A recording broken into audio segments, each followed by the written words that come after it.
Hello everyone. Social prospective of education यानी शिक्षा के सामाजिक परिप्रेक्ष्य में आज हम लोग बात करने वाले हैं अपने पेपर सेकेंड में।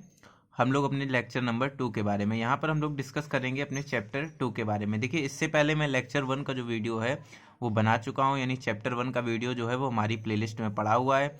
अगर आपने इस चैप्टर 1 को नहीं देखा है, ठीक है, तो आप लोग अभी प्लेलिस्ट में जाइए, लिंक डिस्क्रिप्शन में दी गई है, वहाँ से प्लेलिस्ट में जा करके आप उसके भी नोट्स बना सकते हैं और उस चैप्टर को भी पढ़ सकते हैं। तो देखिए, आज का जो चैप्टर है वो बहुत ही धमाकेदार चैप्टर होने वाला है। धमाकेदार इसलिए कि जब आप इसे अपनी किताब से पढ़ेंगे तो आप लोगों को पता चलेगा कि जो ये हेडिंग लिखी है कि शैक्षिक समाजशास्त्र एवं शिक्षा के समाजशास्त्र में अंतर, तो आप लोग जब पढ़ना शुरू करेंगे तो आपको शैक्षिक समाजशास्त्र और शिक्षा के समाजशास्त्र में अंतर ही नहीं पता चलेगा कि क्या दिया है। तो देखिए, आज हम लोग डिस्कस करने वाले हैं इसी के बारे में। तो चलिए लेक्चर को शुरू करते हैं। तो देखिए, ये नोट्स बनाने से पहले आप लोगों को एक चीज़ मैं समझाना चाहूँगा जो यहाँ पर इस तरीके से दी गई है। अगर आप लोग इस फिगर को समझ लेते हैं तो समझ लीजिए आप पूरे के पूरे जो भी यहाँ पर मतलब जो ये चैप्टर है इसको पूरा समझ लेंगे। देखिए, इन दो फिगरों को समझना है तो आप लोग समझना शुरू कीजिए। देखिए, समाज जो होता है उस समाज के अंदर शिक्षा से रिलेटेड किन कौन कौन सी चीज़ें ऐसी होती हैं जो हमें शिक्षा देती हैं। तो देखिए, समाज के अंदर स्कूल भी आते हैं, समाज के अंदर कॉलेज भी आते हैं, समाज के अंदर संस्थान भी आते हैं, और साथ ही साथ में सामाजिक क्रियाएं जो हम लोग करते हैं। सामाजिक क्रियाएं जैसे कि एक दूसरे से वार्तालाप करते हैं, एक दूसरे से कोई व्यक्तिगत बातें करते हैं, तो वो भी क्या होता है, वो शिक्षा के अंतर्गत आता है।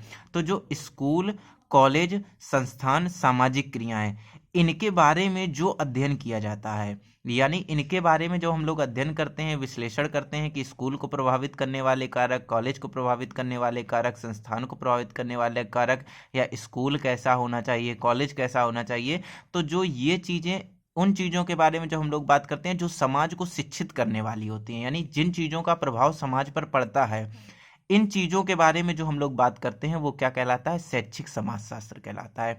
यानी हम अपने समाज के स्कूल, कॉलेज, संस्थान, सामाजिक क्रियाएं और इन अवयवों की जब हम लोग बात करते हैं या इनकी जब हम लोग व्याख्या करते हैं तो उसे हम लोग शैक्षिक समाजशास्त्र कहते हैं। ठीक है, तो ये चीज़ तो समझ में आ गया। इन सब का प्रभाव किस पर पड़ता है, समाज पर पड़ता है। अब देखिए, शैक्षिक समाजशास्त्र जो होता है जिसके अंदर हम लोग स्कूल, कॉलेज, संस्थान के बारे में बात करते हैं, तो इसका प्रभाव किस पर पड़ता है, समाज पर पड़ता है। और शैक्षिक समाजशास्त्र यानी स्कूल, कॉलेज, संस्थान का समाज पर क्या प्रभाव पड़ता है, मतलब ये जो स्कूल, कॉलेज, संस्थान थे इन्होंने समाज पर क्या प्रभाव डाला, इसका अध्ययन करना क्या कहलाता है, शिक्षा का समाजशास्त्र। यानी स्कूल, कॉलेज, संस्थान और सामाजिक क्रियाओं का अध्ययन क्या कहलाता है, वो शैक्षिक समाजशास्त्र कहलाता है। लेकिन इन स्कूल, कॉलेज, संस्थानों ने समाज पर क्या प्रभाव डाला, इस बात का अध्ययन कहलाता है शिक्षा का समाजशास्त्र। आई होप आप लोगों को बहुत अच्छे से समझ में आ गया होगा। अब हम लोग अपना लेक्चर यहाँ से शुरू करते हैं। अब आप लोगों को ये चीज़ बहुत अच्छे से समझ में आएगी। तो देखिए, सबसे पहले हम लोग बात करते हैं शैक्षिक समाजशास्त्र के बारे में। तो जो शैक्षिक समाजशास्त्र था इसको 1928 ईस्वी में इसके जो प्रवर्तक थे वो जॉर्ज पोनी थे। जॉर्ज पोनी ने हालांकि शैक्षिक समाजशास्त्र के बारे में बताया, आप लोगों को मैंने जो सोशियोलॉजी है, समाजशास्त्र, वो पहले में ही बता दी। तो शैक्षिक समाजशास्त्र के जो प्रवर्तक थे वो जॉर्ज पोनी थे। इन्होंने 1928 ईस्वी में इन्होंने एक पुस्तक लिखी, the principle of educational sociology. तो जो ये प्रिंसिपल ऑफ एजुकेशनल सोशियोलॉजी थी, इस पर इन्होंने स्टेप बाय स्टेप, या हम लोग कह सकते हैं बिल्कुल एक क्रमिक रूप से शैक्षिक समाजशास्त्र का अध्ययन किया। और जब किसी एक इंसान की कोई भी रिसर्च की हुई पुस्तक सामने आती है तो वो समाज पर बहुत अच्छा प्रभाव डालती है, तथा उसके द्वारा शैक्षिक समाजशास्त्र को एज अ सब्जेक्ट के रूप में बहुत मान्यता मिली। देखिए, इससे रिलेटेड जो है वो रसिक और जॉर्ज पोनी की कुछ डेफिनेशंस हैं। तो सबसे पहले जो ये डेफिनेशन देने जा रहा हूँ ये जॉर्ज पोनी की डेफिनेशन है, सबसे पहली वाली। वह समाजशास्त्र जिसमें या जिसके द्वारा आधारभूत शैक्षिक समस्याओं को हल किया जाता है। अच्छा बताओ कि जो आधारभूत शैक्षिक समस्याओं को हल करने का काम कौन करते हैं, हमारे स्कूल, कॉलेज, संस्थान। तो यानी आधारभूत शैक्षिक समस्याओं को जो हल किया जाता है उनका अध्ययन करना क्या कहलाता है, वही समाजशास्त्र कहलाता है। इसे ही हम लोग शैक्षिक समाजशास्त्र कहते हैं। ठीक है, रसिक की डेफिनेशन देखिए, बहुत ही अच्छी डेफिनेशन है। इसने बिल्कुल सारा का सारा मैटर जो है वो यहाँ क्लियर कर दिया है। रसिक क्या कहते हैं, समाज में उपस्थित उन सभी संस्थाओं, सामाजिक समूहों, सामाजिक प्रक्रियाओं का अध्ययन, वर्णन किया जाता है। मतलब इन सभी संस्थाओं, समूहों और सामाजिक प्रक्रियाओं का जिसमें वर्णन किया जाता है, किसमें वर्णन किया जाता है, जिसके द्वारा व्यक्ति अनुभव प्राप्त करता है। यानी संस्थाओं में पढ़ाई जाने वाली शिक्षा के द्वारा व्यक्ति अनुभव प्राप्त करता है, सामाजिक समूहों के द्वारा व्यक्ति अनुभव प्राप्त करता है, सामाजिक प्रक्रियाओं के द्वारा व्यक्ति अनुभव प्राप्त करता है। तो हमें अध्ययन व्यक्ति के अनुभव का नहीं करना है, हमें इन सामाजिक संस्थाओं, सामाजिक समूहों, सामाजिक प्रक्रियाओं का अध्ययन करना है। देखिए यहाँ लिखा, प्रक्रियाओं का अध्ययन तथा वर्णन करना है।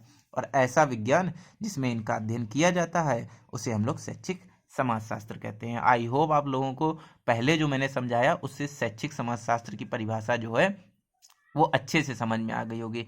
तो वही लिखा है कि समाज की शिक्षा व्यवस्था, समाज के अनुभव कैसे हैं, मतलब उनके द्वारा जो समाज में शैक्षिक आधारभूत व्यवस्थाएं हैं उनके द्वारा समाज की शिक्षा पर क्या प्रभाव पड़ रहा है, इस बात का अध्ययन करना क्या कहलाता है, शैक्षिक समाजशास्त्र कहलाता है। अब देखिए शिक्षा का समाजशास्त्र के बारे में पढ़ते हैं। शिक्षा का समाजशास्त्र क्या होता है? तो देखिए, अगर सामान्य रूप से अर्थ की बात करें तो सामान्य अर्थ है शिक्षा का समाज पर प्रभाव का अध्ययन। मतलब जो शिक्षण संस्था, शिक्षा किसके द्वारा दी जा रही है? शिक्षण संस्थानों के द्वारा दी जा रही है।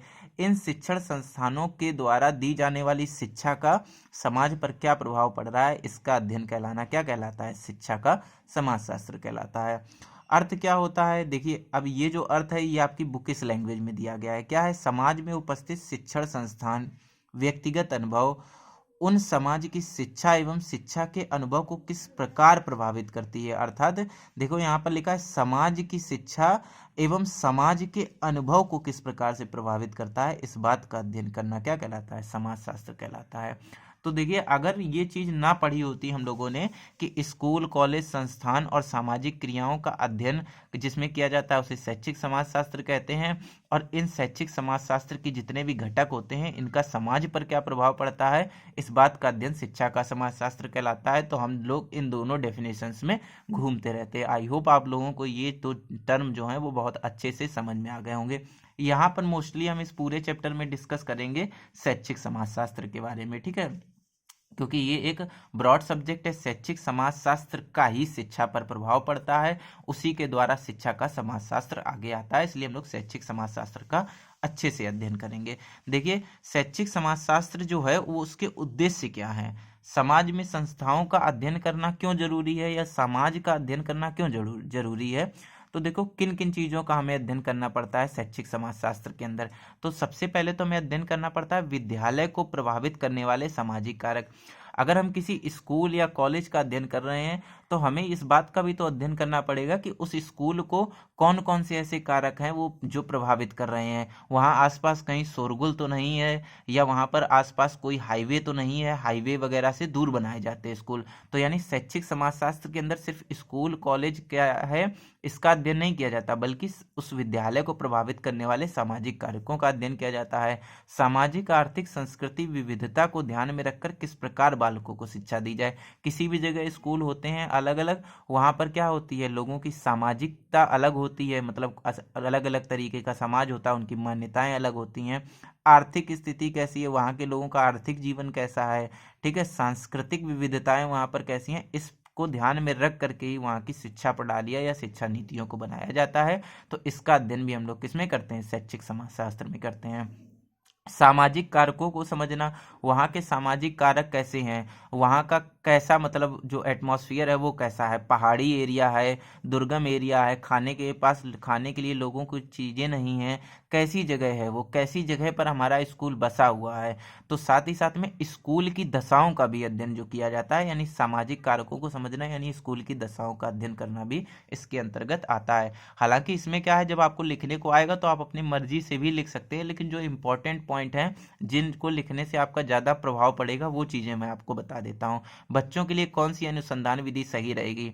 कुछ बच्चे जो होते हैं, जैसे कुछ समाज जो होता है वो पढ़ा लिखा साक्षर समाज होता है, उनके बच्चों को पढ़ाने में ज़्यादा दिक्कतें नहीं होती, अगर हम उन्हें डायरेक्ट भी चीज़ों को समझाएं तो वो अच्छे से चीज़ें समझ सकते हैं। लेकिन कुछ समाज कैसा होता है, कुछ समाज बहुत ही वहाँ पर शिक्षा का स्तर पहले से नीचा रहा है, तो बच्चों ने जब बचपन से ये चीज़ नहीं जानी है, कलम पकड़ना नहीं सीखा, कुछ नहीं सीखा, तो उनके लिए अनुसंधान विधि यानी उनको पढ़ाने की पद्धतियाँ अलग रहेंगी। और जिन बच्चों को मतलब क्या कहते हैं हैं, पहले से ही सुविधाएं मिली, उनको पढ़ाने की पद्धतियाँ अलग रहेंगी। तो अलग अलग स्कूलों में अलग अलग सामाजिक दशाओं के आधार पर किस प्रकार से बच्चों को शिक्षा दी जानी चाहिए, इसका अध्ययन भी हम लोग किस में करते हैं, शैक्षिक समाजशास्त्र में करते हैं। इसलिए शैक्षिक समाजशास्त्र को पढ़ना हमारे लिए बहुत जरूरी होता है, यही इसके उद्देश्य है। अब देखिए क्षेत्र एवं विषय वस्तु की बात करते हैं। शैक्षिक समाजशास्त्र का क्षेत्र कैसा है और विषय वस्तु क्या क्या आती है, मतलब शैक्षिक समाजशास्त्र के अंदर हम किन किन चीजों का अध्ययन करते हैं। जैसे किताब के अंदर विषय वस्तु लिखी रहती है, तो वो हमें बताती है कि किताब के अंदर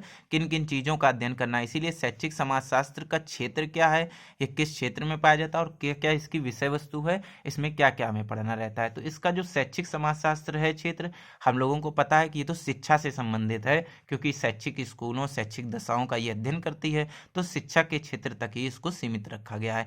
लेकिन इसकी विषय वस्तु के अंतर्गत क्या क्या आती है, समाज की वर्तमान आवश्यकताएं एवं आकांक्षाओं का अध्ययन करना।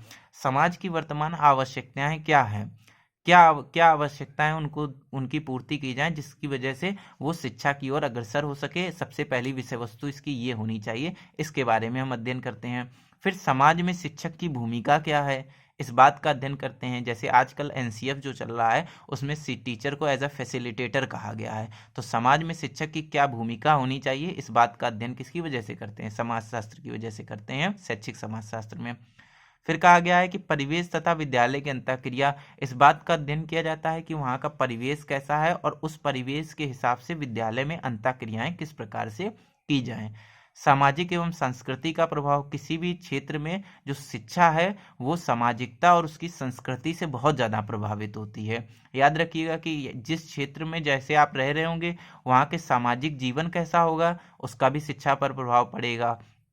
और साथ ही साथ में वहाँ की संस्कृति कैसी है, लोग किन चीज़ों को मानते हैं, इस चीज़ का भी प्रभाव शिक्षा पर बहुत ज़्यादा पड़ेगा। आपको उन्हीं उदाहरणों उन्हीं सब्जेक्टों को लेकर के बच्चों को सिखाना पड़ेगा। साथ ही साथ में सामाजिक तत्व कि वहाँ पर प्रेस की भूमिका कैसी है, रेडियो है कि नहीं है, रेडियो होगा तो बच्चे दूर दराज की चीज़ें जानेंगे, टेलीविज़न कैसा है, सिनेमा, पुस्तकालय, यानी सामाजिक तत्वों का भी अध्ययन जो है वो शैक्षिक समाजशास्त्र के अंदर किया जाता है। हम लोग देखिए अभी तक क्या कह रहे थे, सिर्फ स्कूलों का अध्ययन कर लो, स्कूलों का अध्ययन नहीं, जो एक टर्म देखिए स्कूलों के साथ में आया था ना यहाँ पर, सामाजिक क्रियाओं का अध्ययन, वही सामाजिक क्रियाओं को यहाँ ब्रॉड रूप में इसके शैक्षिक समाजशास्त्र के सिलेबस के रूप में यहाँ पर सामने रख दिया गया है। अब देखिए शैक्षिक समाजशास्त्र का पाठ्यक्रम किस प्रकार का होना चाहिए, तो जाहिर सी बात है हम लोग अगर मतलब कि शैक्षिक समाजशास्त्र यानी समाज का अध्ययन कर रहे हैं, वो भी शैक्षणिक रूप से अध्ययन कर रहे हैं, तो समाज तो अलग अलग होता है, तो समाज अलग अलग अगर होता है तो वहाँ का परिवेश भी चेंज होता रहता है, और परिवेश चेंज होता रहता है तो परिवेश के हिसाब से हमें पाठ्यक्रम को भी चेंज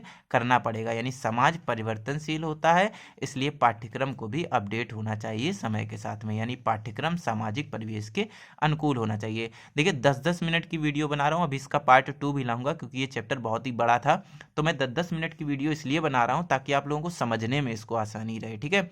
और 10 मिनट के बाद का जो वीडियो हो जाता है वो पढ़ने में भी थोड़ा कम मज़ेदार लगता है। तो चलिए मिलते हैं इसके पार्ट 2 में। तो चैप्टर 2 अभी मैं बना करके अपलोड कर दे रहा हूँ, तो चैप्टर 2 भी आप लोगों का ख़त्म हो जाएगा। इसी तरीके से जल्दी जल्दी हम लोग सारी किताबें ख़त्म करते हैं। तो मिलते हैं हमारे नेक्स्ट वीडियो में, तब तक के लिए बाय बाय।